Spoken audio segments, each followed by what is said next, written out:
I have to say we're in part of the most beautiful part of the country I've ever been. This is an incredible area. I think about my experience here the last 4 days, and I'm reminded again of why I first wrote the Compass Solution. In some of the previous lessons, we talked about the first 3 cardinal points. The first, personal accountability. The second, people. The third, process.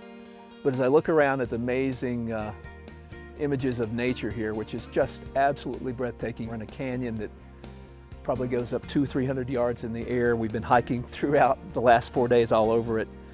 I'm reminded of the 4th cardinal point, and it's a lesson that I had to begin to appreciate probably 10 years into my career that I think made a huge change in where I was going and my trajectory over the last half of my career. I spent over 37 years in the healthcare industry, which is fairly uncommon.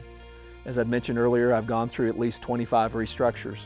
I've seen a lot of people come and go, but one of the things that I finally began to appreciate, and it goes back really, and I'll offer this little story because it reminds me again of why the 4th cardinal point is so vitally important. When I first went into the healthcare industry, I had occasion to go back to a little town that I grew up in. I met there a neighbor. His first name was Charlie, and I told him, "Hey Charlie, I've gone into the healthcare arena, and I just wanted to let you know, I hadn't seen him since I was 12 years old." And he said, "That's great, you're gonna do well, I'm very proud of you." And I turned to leave. We're in a little town in western North Carolina, and he said, "Hey Tim, come back, I want to tell you something." I'll never forget what he said to me. He said, "I want you to remember one thing. Don't ever let them bleed you dry." And I thought, okay. And I went about my business. 4 years later, I'd moved into management. My first leadership meeting, the outgoing vice president of sales, was talking to a group of first-line leaders, of which I was one. And he talked about the fact that he regretted some of the decisions that he had made as regards perspective and family balance. He said to us, "I want you to always remember the importance of your family, the importance of balance in your life, and take the time to smell the roses."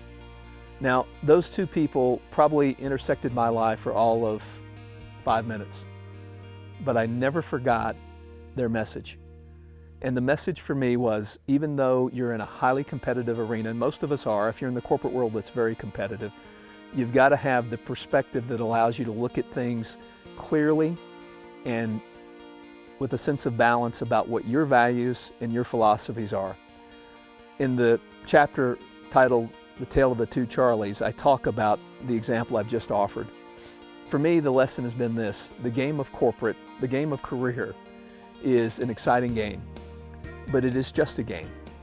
And if you treat it as anything other than a game, if you treat it as your life, chances are you've already lost. So the takeaway here is very simple. The chapters that support the 4th cardinal point, which is perspective, all speak to how do you make sure that you retain perspective and balance in your life, how you look beyond the simple issues that take place on a day-to-day basis and really look at the broader picture in terms of your career, the people you work with, your values and philosophies. It's a lesson and it's a gift, I guess, that those 2 Charlies offered me, that I try to offer in the book, The Compass Solution, that I think would be of great value to you as well.